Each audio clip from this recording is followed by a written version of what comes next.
Mindset and thoughts on money. It's super important, but we don't talk about it as much as we should. You can make a ton of money, but if you aren't thinking about it properly, maybe you don't think you're worth all that money you're making, you can make some bad decisions. So, mindset and money, that's what we're going to talk about today on the Sub2Deals Show.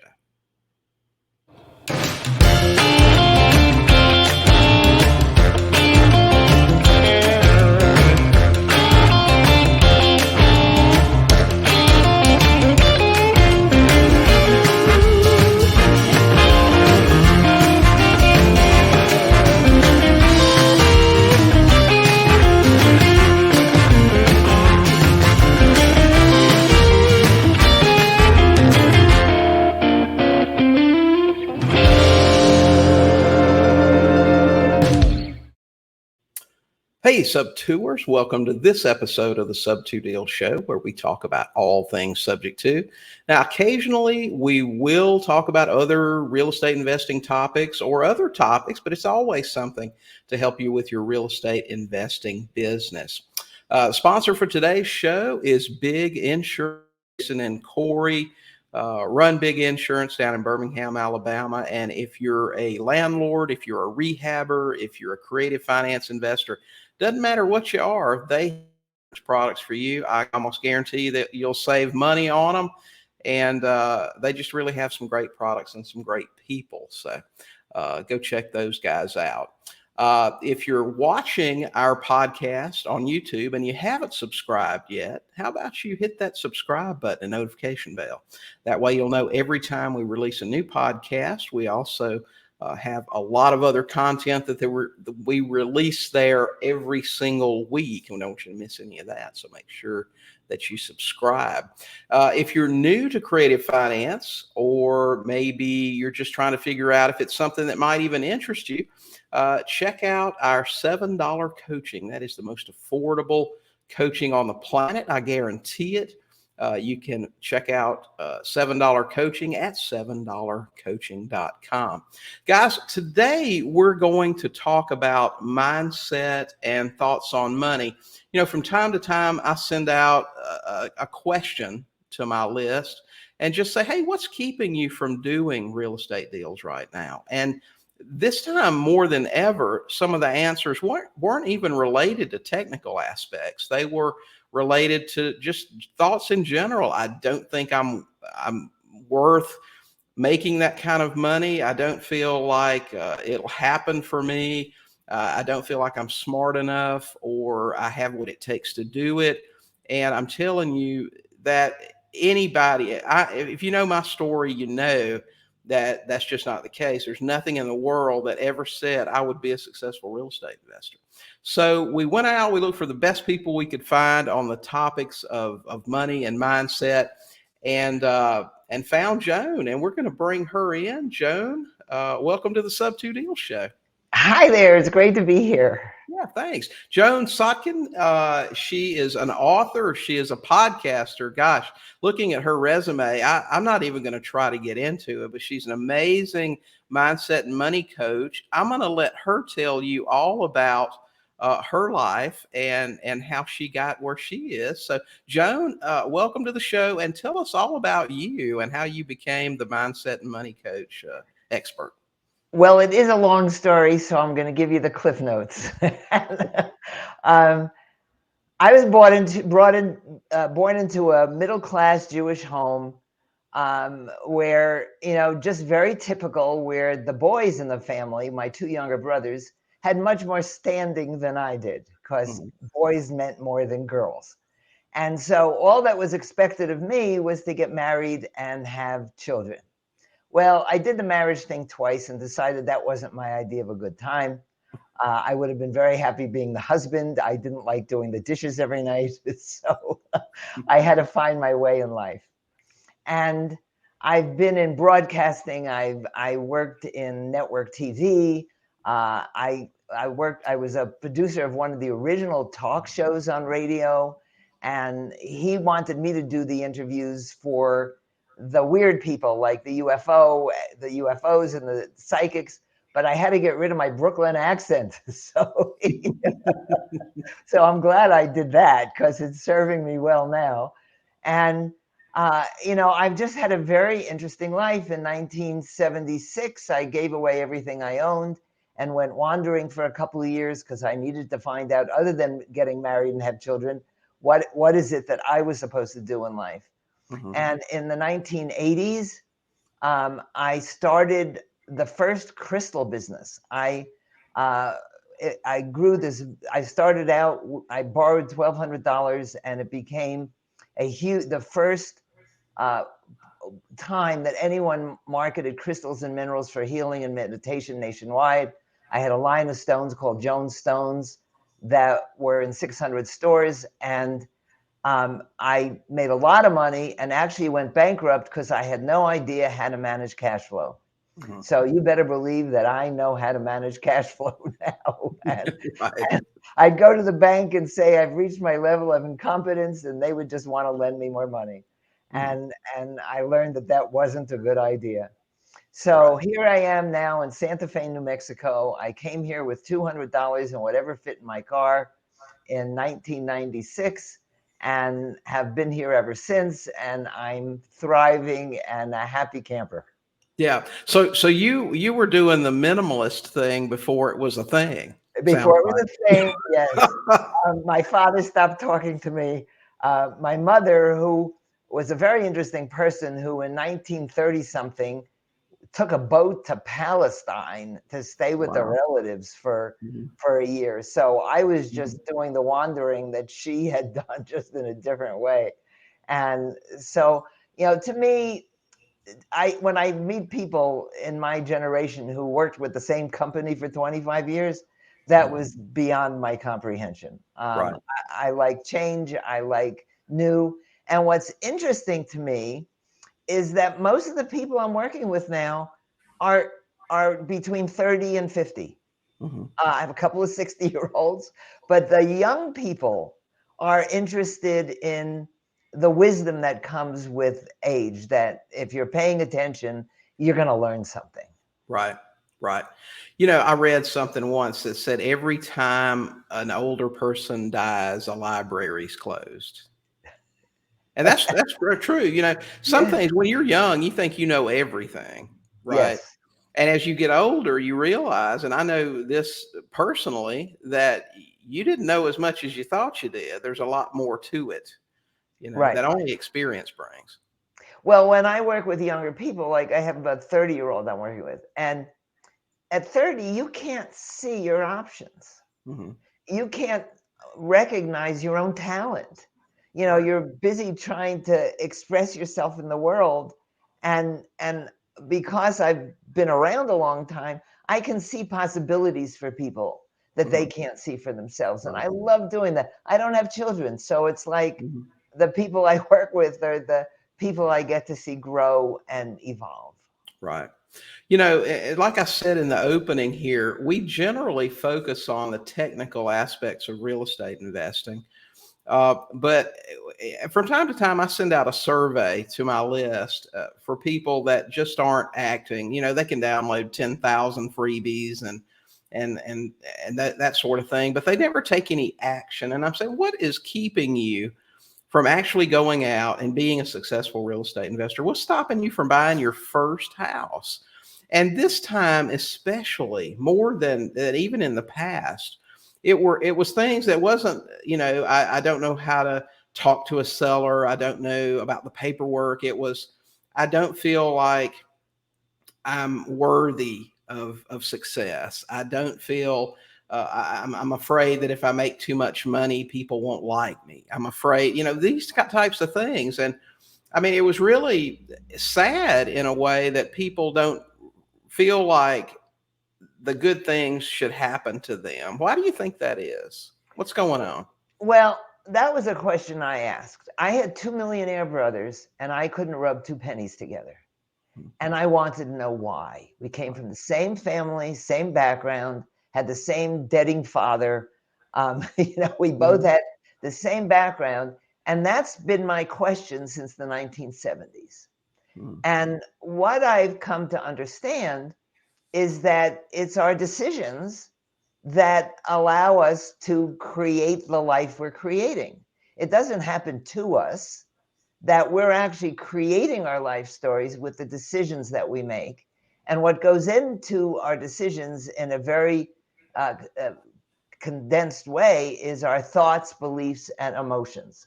And those habitual thoughts, beliefs, and emotions, I believe we develop early in childhood. When your mother's pregnant with you, you actually learn her feelings because those feelings are going through your system and they become part of who you are. And what's wonderful with all the neuroscience that's coming out now, we know that you can change your brain, you can change your internal world. And once you understand that your internal world is creating your external world, then you can decide to make changes. And in real estate investing, you're making some very big decisions. Right. And if you're afraid of making a mistake, that's going to cause hesitation, and that fear of what are people going to think of me. And what I'm finding with real estate people, and I do work with a lot of real estate people, is they don't think it through. For example, a person who wants to invest in, say, multifamily dwellings, they don't think through all the problems that are going to come up when people aren't paying the rent, when the plumbing goes bad. It sounds, like, so how you deal with crisis situations, which has a lot to do with your emotional body, your ability to make rapid and good decisions. That's really where the mindset piece comes in. There are a lot of people who do mindset, and they talk about beliefs and thoughts, and if you get your thoughts in the right place, and then everything's going to be fine. But I think you have to use both parts of your brain. The logical part, along with the inner and the outer, are all you. The life you're creating is an extension of who you are. And if your life isn't working, then you don't just look at how to tweak the money, you have to look at what's going on inside. And one of the things I have found with the real estate people I work with is they don't do a good job of keeping track of their money. One of my clients, finally, he's almost 60, and he installed Quicken and had an emotional breakdown, having to bring in all the numbers from his different accounts and actually facing what he was spending every month.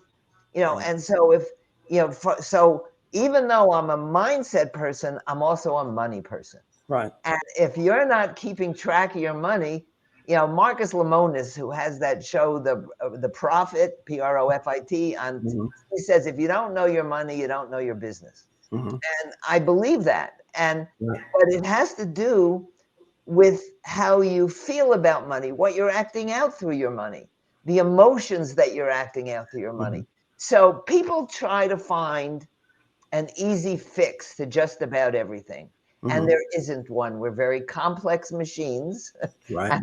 We're whoever we are is just driving around in this machine.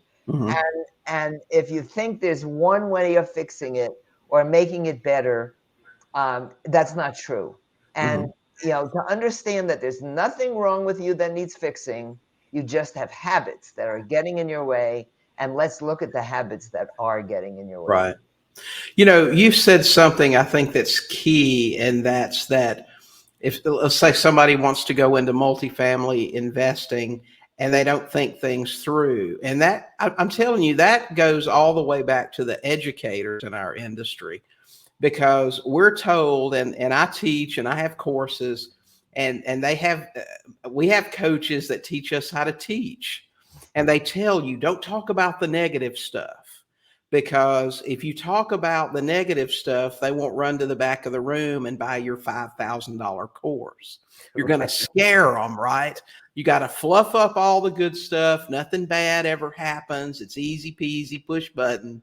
And that gets them to buy. But I've never taken that approach, and that might be one of the reasons I'm not one of the big names in teaching. But I think you got to know the bad and the good, and you've got to weigh things out and understand what all the possibilities are to have a plan to be successful. I had this conversation with a friend the other day, and we were talking about if you're in a bad situation, and I said, nothing relieves your anxiety like a plan.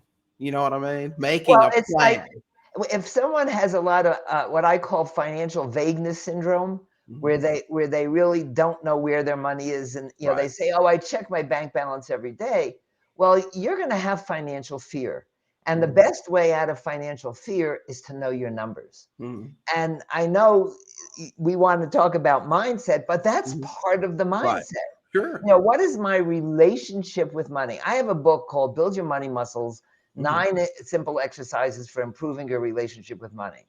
And every other chapter is about the left brain stuff, counting Mhm. your money, Yeah. how to set it up, what is a Mhm. net worth statement. And every other chapter is about the emotional piece and Mhm. the thoughts. What are the what, are you picking on yourself? Are you, if someone were talking to you, were standing next to you and talking to you the way you talk to yourself, would you stand there or would you walk away? Mhm. Walk Right. away. Mhm. Yeah. You and what people don't realize, you talk about, don't talk about the negative. I don't see anything as negative or positive. It's just what Mhm. is. Right. And it's like people talk about negative emotions. There are no negative emotions. Mhm. There are just emotions. There are uncomfortable emotions and Right. comfortable emotions.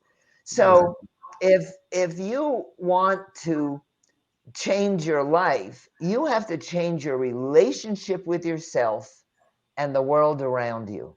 Mhm. Money is a symbol of relationship because it's Mhm. energy going between two people or entities. Right. And so your relationship skills matter, your communication skills matter. All these things make a difference. I used to sell encyclopedias door to door Mhm.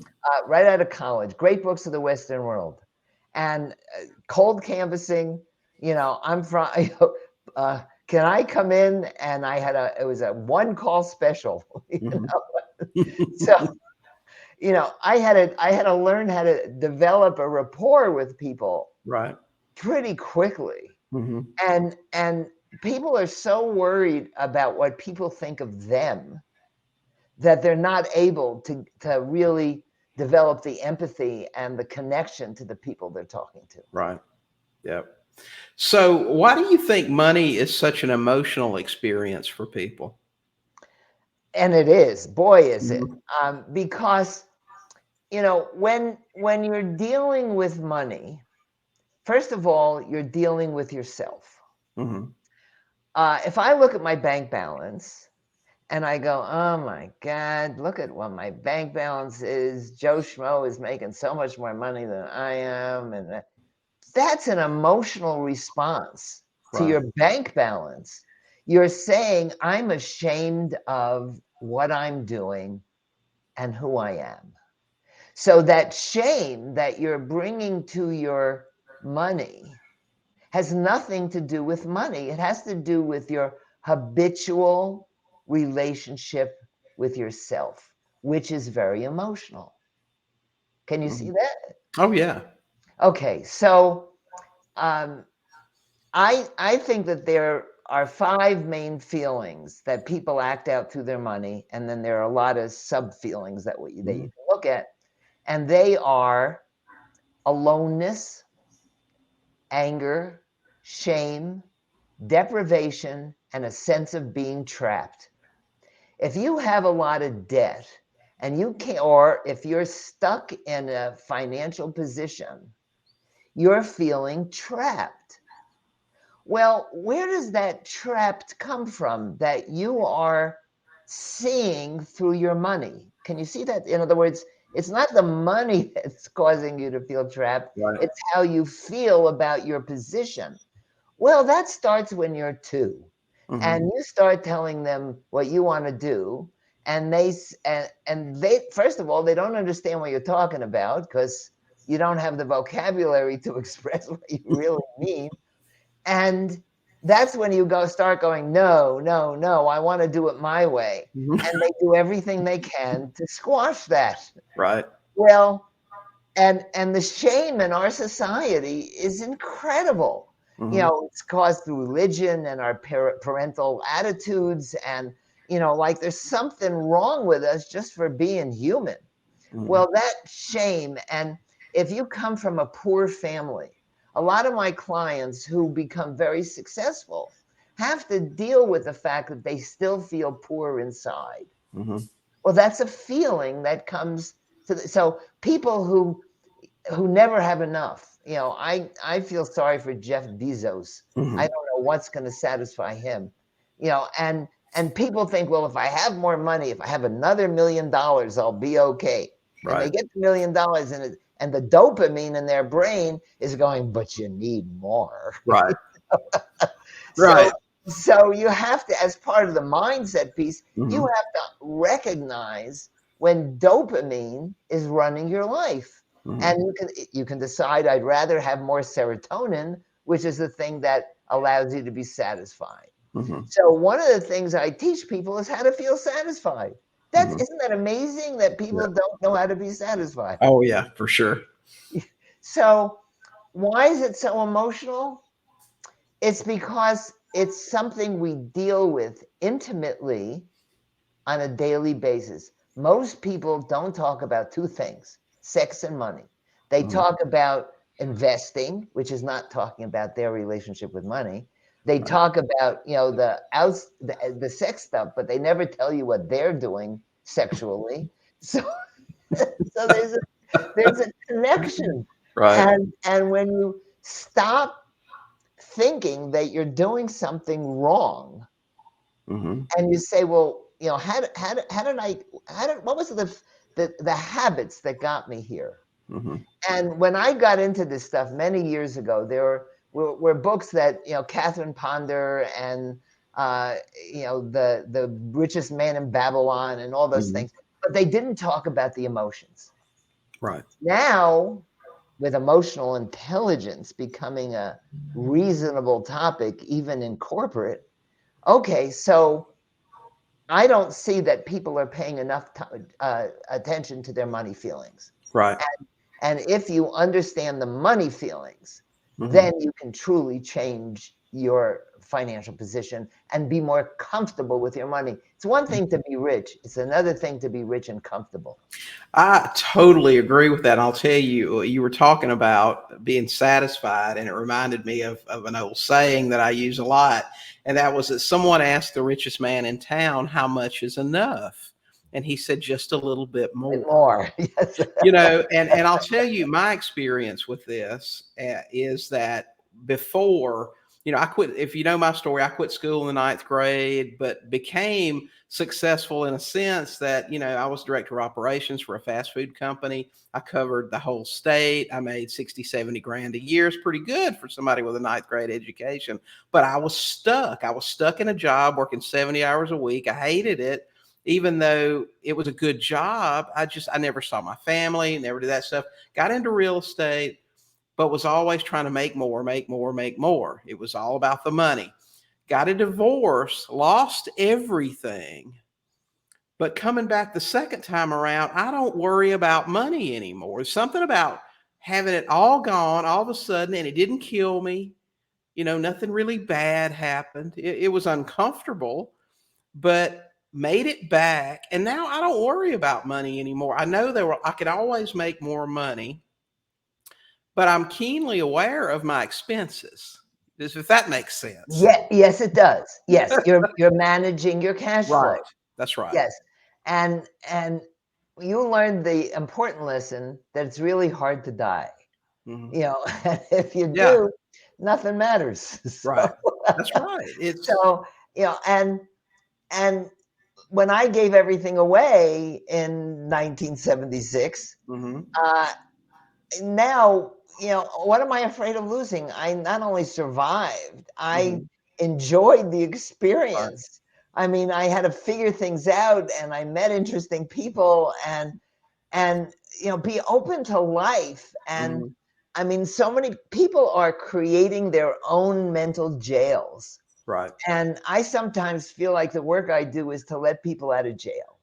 That's right. 'Cause, actually, I went to jail once. I was at this party, and they in the 1970s, I guess it was, or 60s, Mm-hmm. and there were two guys outside who were arrested for having 8 kilos of grass in the back of their Oh, car. wow. And they came and got everybody at the party. So I I went to jail. Mhm. And called the bail bondsman I knew because I had been producing this radio show, and we used to talk to him from time to time, and was surprised that he didn't call me back. Mhm. I'm in jail.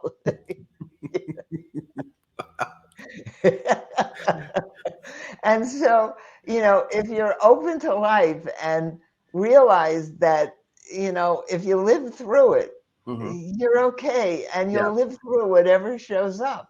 I that's right. think your story is wonderful. Well, yeah, it had its moments, but yeah, I'm just the change in my attitude. I don't worry about it anymore. I just do what I do because I love it, and the money follows me.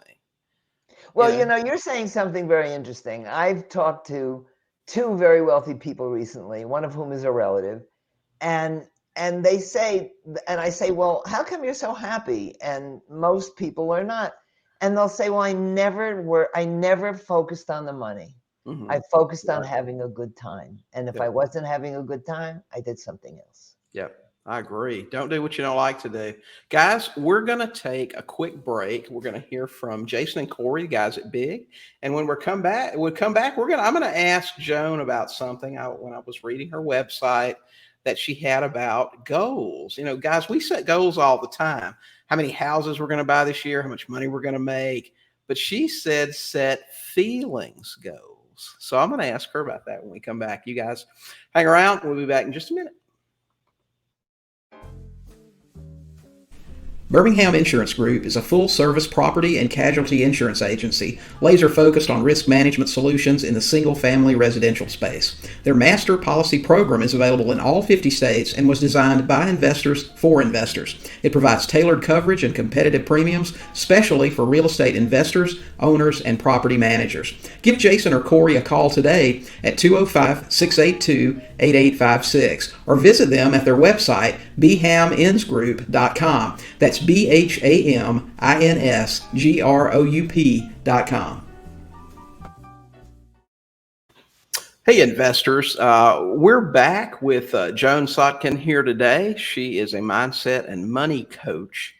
And when we left, we were talking about money and attitudes about money. And I saw something when I was reading her website that she said that we always have goals. We talk about goal setting the first of the year. That's all you hear in all of January. Goal setting, goal setting. What are you going to do? The first quarter's over, second quarter's over. But she said something I've never heard before, so I want to get into that a little bit. And she's talking about set feelings goals. So tell us more about that, Joan. What are you talking about there? Well, first of all, I've been to enough business classes and webinars and all sorts of things, and I never understood SMART goals. Mm-hmm. Being specific and Right. particular. Mm-hmm. And as a matter of fact, the people who are into the law of attraction say you have to say what you want, and there's an awful lot of disappointed people walking around because Right. Speak it into existence, right? right. I want to make $100,000 in the next Mm-hmm. 6 Right. months, and it doesn't happen. Yeah. So I said, okay, what should you do instead? And I believe, and because there is an emotion behind every decision, and it's actually what runs your life. It's like, okay, what do I want to feel? Mm-hmm. And people say, well, I want to feel happy. Well, okay, what else do you want to feel? And very often people will have like a disappointment habit, or they'll have a feeling like an outsider, both of which are emotions that will affect your decisions and interfere with your money. So what would you rather feel? And what I'm surprised at is how few people can say they feel fully satisfied. And you've reached that point. You know, it's like having a life death with health. Once you've had a life death, you come back and you're not so afraid of dying. You know, so that's exactly what happened to you with the money, is that you lost the money and you didn't die. You didn't, you know, your life didn't completely fall apart, quite the opposite. So you realize there's no reason to worry. And you can make a decision to learn how to stop worrying. I decided a long time ago to not let money determine how I feel.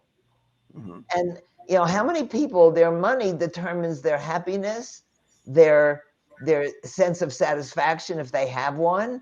I have clients. I have one client years ago who was a trader, a hedge fund guy, and made millions of dollars. And then he would lose his money and feel like killing himself. You know, he only had $1 million left. And I said to him one day, are you satisfied when you've got all the money? He says, no. I said, have you ever felt satisfied? He said, no. And that has to do with your brain chemicals. In other words, there's nothing wrong with you that keeps you from being satisfied. You have this thing called dopamine in your brain that was designed to keep you alive, so you keep eating and having sex, because that's what keeps us going. But right now, it's not that difficult to get food and sex. So we start looking at money and all the things it buys and all the things. And I've had clients who made money very early in their life, and they have all the money they need, but they're not satisfied. And they start asking me, how can I feel satisfied? Right. Yeah. So if you have a goal like that, okay, the question becomes, what do I need to teach my brain to have new responses to familiar stimuli? Okay.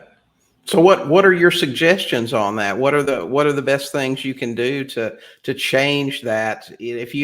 If something makes you, let's just say it's someone that aggravates you. And we're on social media all the time. I mean, we're seeing these people nonstop that come in and do stuff, and they're like, oh man, that person really aggravates me. How do you get past that to where it just doesn't affect you?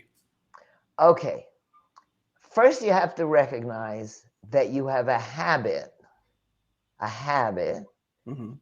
of responding with anger when someone pushes against you.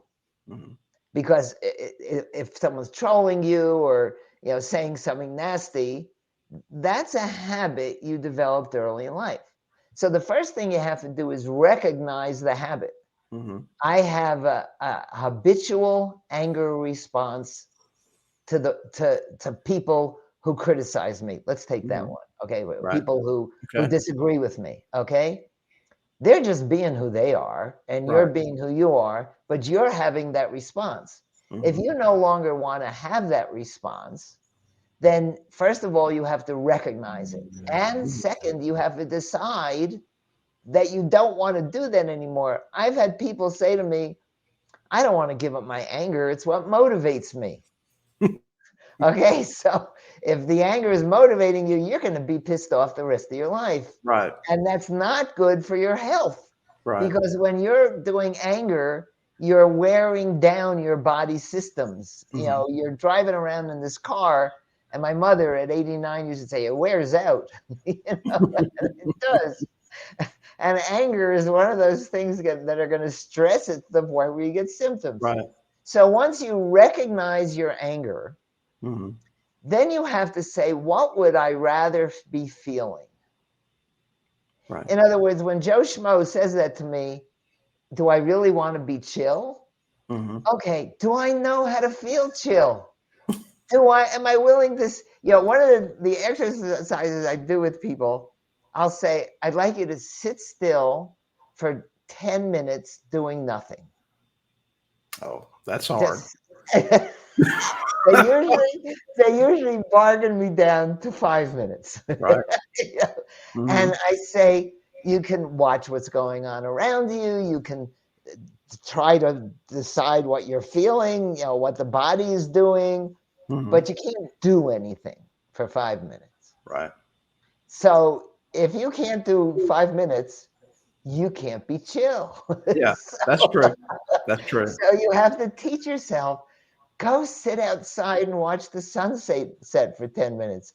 Go listen for the birds in your neighborhood. Take a, dogs are pretty good at just sleeping a good part of the day, but you have to make the decision to change that anger habit. And if you don't make the decision, then it's not going to happen. Well, I tried, but it didn't work. I sat still for 3 minutes and that was more than I could handle. Right. Well, sit down again and try it for 5. Right. Exactly. And don't think that you're not, and people will try something and they won't get it the first time. So they think that it's not good. They didn't do it right. It takes time to change habits. You have to decide how you want to be. Do you want to be an angry person or a chill person? You get to decide.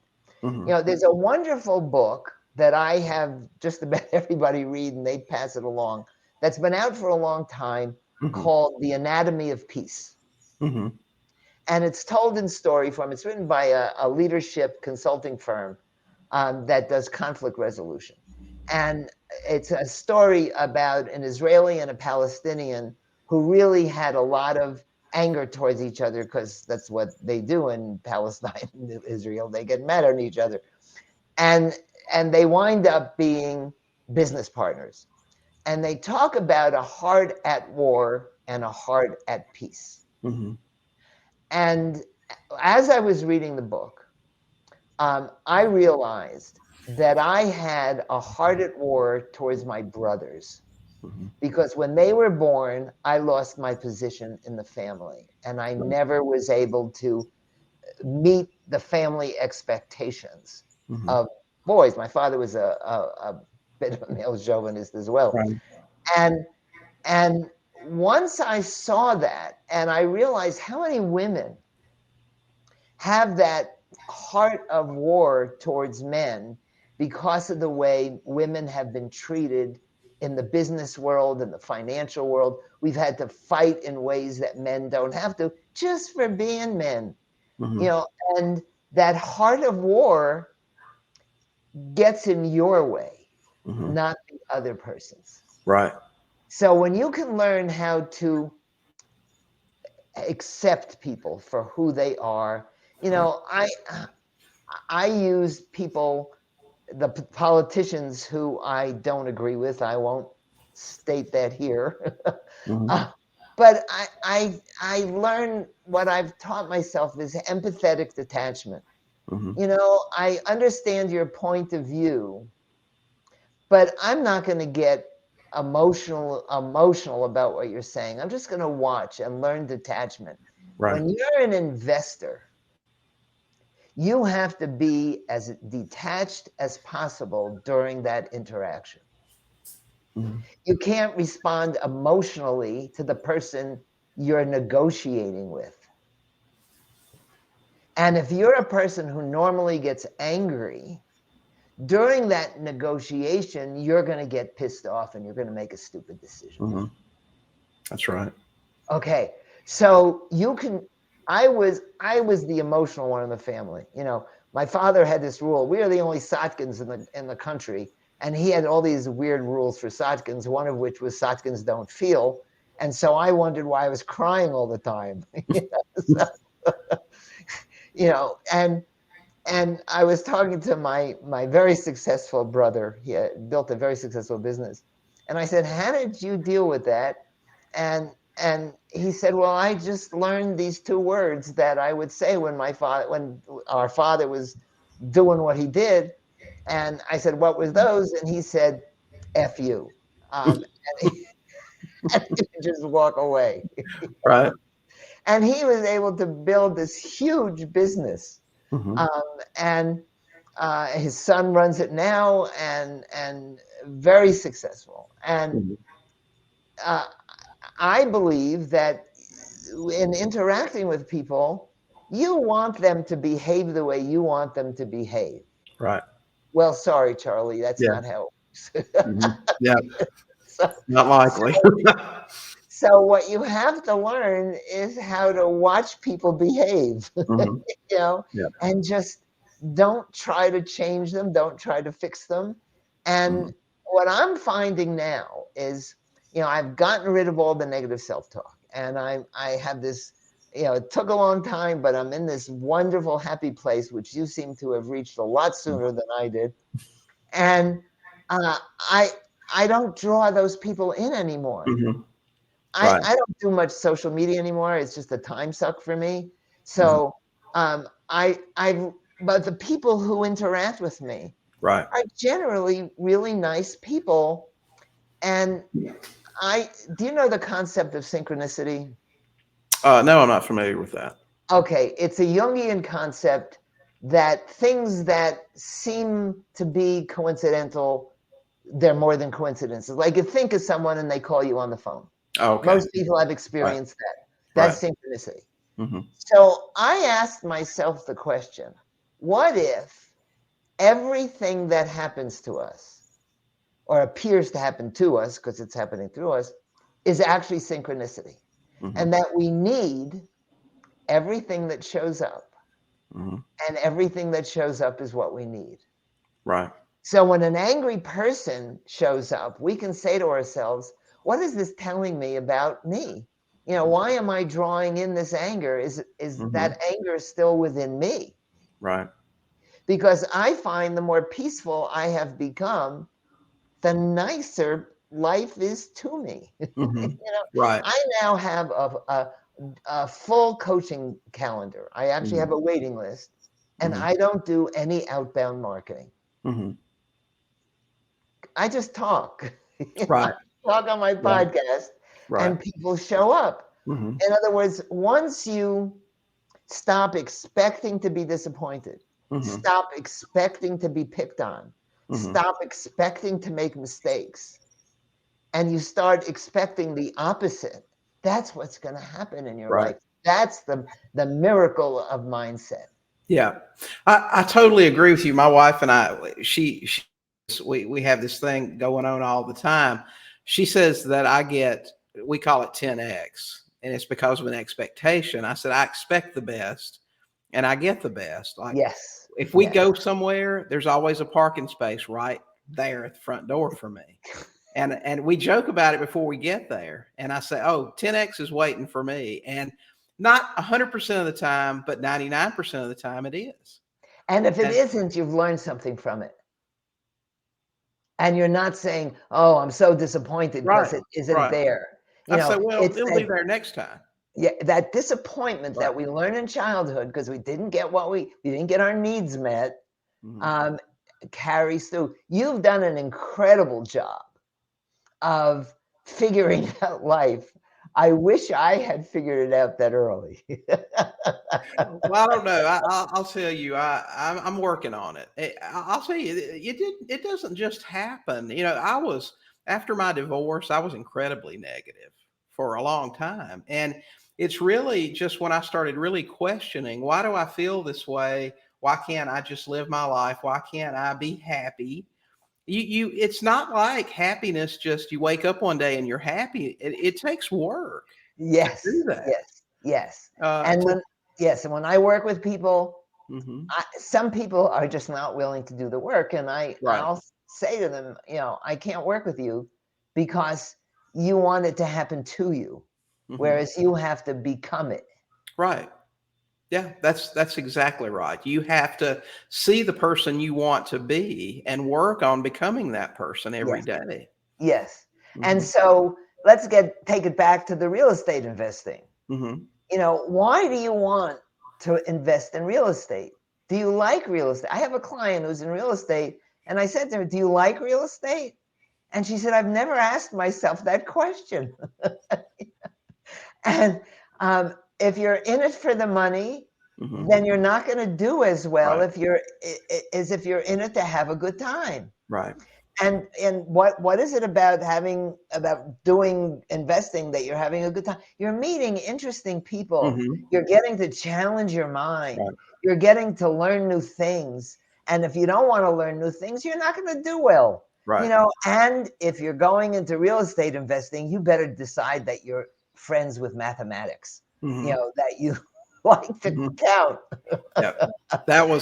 Yeah, math was always my favorite subject, and the creativity of what we do, because we're creative finance investors. We do things a little bit differently. We're trying to solve people's problems and still make a deal, buying houses that they owe more than they're worth, doing things and still making a profit. So the creativity aspect, I love real estate. I did from the moment that I got started. And, they say if you love what you do, you never work a day in your life. And Exactly. I feel like I'm very fortunate that I get to do stuff that I love. Okay, so you're in the position, I teach something called conscious synchronicity, which is getting yourself in a place, into the right place, so that whatever you need will show up, and whatever shows up is what you need. Right. And people are so afraid that they're not going to get what they want, that's what they create. I mean, you do create your life stories with your thoughts, beliefs, and emotions. Right. And you've got, you remind me of, the good old boy from the South who's, and you got that wonderful Southern accent, and no one would ever mistake you for a New Yorker. No. And you're just this innocent guy from the South, but you've got a sharp mind, and you have figured out life, and you're willing to let life be life. And to me, when I talk about mindset, that's what I'm talking about. Is changing your perception of what is. I learned a long time ago that it all depends upon what you think it is. It's your impression of what life is that is what life is. Right. It all depends upon how you look at it. And if it's not working for you, if you see everybody is, that's what you're gonna get. Yeah. It's all a matter of energy. If I find, I'll be in Trader Joe's and I wonder why everyone's smiling at me. It's because I'm smiling at them. That's right. Yeah, That's I'm exactly so right. happy now, particularly after COVID. I'm so happy to be in a space without my mask on and not having to worry about people. Right. And so I go through life smiling, and so I get a lot of people smiling back at me. If you're skeptical and you don't trust anybody, well, then no one's going to trust you either. That's true. That is very true. You can try that out. I know sometimes when I met my wife at first, because I can be going through a store and you walk by somebody, hey, how you doing? And a lot of people, it shocks them because, you're just friendly. But, most people will respond in kind. Hey, great. How are you? Instead of, you'll run into the occasional person, but it's just, you just laugh it off. Hope you have a better day, Right. And I've been talking to people lately about communication, and I love to ask questions. That's how you learn about people. Right. And it amazes me how many times I'll be talking to someone and I'll ask them questions and they never ask me questions back. And I wonder why. I mean, do you like just standing there doing nothing? There's a human standing in front of you. Right. Ask them what they're, something about what they're wearing or where they've been lately or what they like to eat. There are a gazillion questions you can ask any human being. And people, when you ask them a question, they feel seen. Right. So, people are screwing up their own lives because they're being so protective because someone may think I'm doing something wrong. Well, try it. You'll like it. Yeah, that's right. Make a mistake. It's okay. And there are no mistakes. There are only learning experiences. If you're so afraid of making a mistake, you're never going to move forward. When that kid is learning how to walk and falls down, can you imagine them going, well, I fell down, I better not try again? Right. Yeah. And you have some of the most interesting conversations. One of the things I like about what we do, we call people that have houses for sale and talk to them. And I had a really interesting conversation a couple of months ago with a guy who was from India. And we went from, okay, he says, well, the house is already sold. But we went on to continue to talk. And he told me how he came to this country 10 years ago and couldn't speak English and didn't have any money. And he would work 2 or 3 jobs, save up his money, buy one house, rent out rooms to people that he knew, and made a lot of money really quickly, and eventually bought, a dozen houses, got them all paid off. Now he's selling everything and he's moving back to India, a millionaire, right? He did this in 10 years, learned English, and, he's got a thick accent, but you could communicate. And he told me something really interesting. He said, the reason Americans have a really hard time being successful is because they're all afraid. They're all afraid, what happens if I make a mistake? He said, I came over here with nothing. I couldn't fail. I was a failure. I had a couple $100 in my pocket, couldn't speak the language, had to take menial jobs. I mean, and we talked for a long time, but he said, Americans are afraid to fail. Yes. And that concept of failing, it's just an experience. Mm-hmm. When you listen to biographies or read biographies of successful business people, right, almost every one of them had a bankruptcy at some point. Mm-hmm. That's part of the learning experience. Mm-hmm. I learned that I didn't know how to manage cash flow. I had, in today's money, $80,000 a month coming in, and I went bankrupt because I was buying too many crystals. Mm-hmm. They were so pretty. Joan, we've covered a bunch of stuff. I mean, great information here. It really is all about what you decide you want to do. And how you want to feel, and how you want to feel. Right. Yes. And, and you can control all that. And it's nothing that happens overnight. But what do you feel like? Because I know you work with a lot of investors too. So what do you feel like are the basic internal skills that real estate people, investors, agents, whatever, need to be successful? Okay, that could be a big question. I'll try to do the Cliff Notes. Okay. All right. First of all, you have to be detached from the results. Mm-hmm. In other words, when you're going into a negotiation, if you're just thinking, or even if you're selling real estate, if all you're interested in is how much money you're going to make at the end of the deal, you're not going to like doing what you're doing. Mm-hmm. To just go into it and say, okay, what is this experience that I'm having? And what can I bring to this so that it works out well? And if it doesn't work out well, that's okay. And to become aware of your habitual disappointments. Do you have a habit of disappointment? If you do, then every time you make a cold call, you're going to be disappointed. In other words, to become, and it's hard to become aware of your feelings, particularly, you'll pardon the expression, for men. We aren't supposed to feel. So, and here's a way of starting. When you look at your bank balance, do you feel contracted or expanded? When you meet someone in person or on social media, do you feel contracted or expanded? To get used to that idea of, am I feeling tight or am I feeling loose? And when you feel tight, to take a breath and just imagine you're expanding. And that may seem like a simple thing to do, but in order to be successful in real estate, you have to be willing to expand yourself and the world around you. Mm-hmm. Okay? So to me, that's an important quality. Right. The other is to listen to your self-talk. How are you talking to yourself? I should have done that. In my world, should, ought, and must are dirty words. You have to go wash your mouth out with soap. There's nothing you should be doing. Whatever you're doing is fine. Mm-hmm.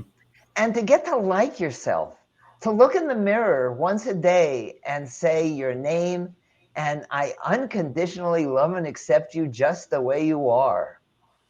Because if you're always trying to be like someone else, they say that space has been taken. Mm-hmm. You're trying to find out who you are and how you can be in the world. And if you stop judging yourself, Mm-hmm. then other people will stop judging you too. Right. And remember that conscious synchronicity. When Mm-hmm. you get into that place where you're not afraid of the outcome, where you like yourself and expect the best, Right. that's what's going to show up. And you, William, have gotten to that place, and I think it's fabulous.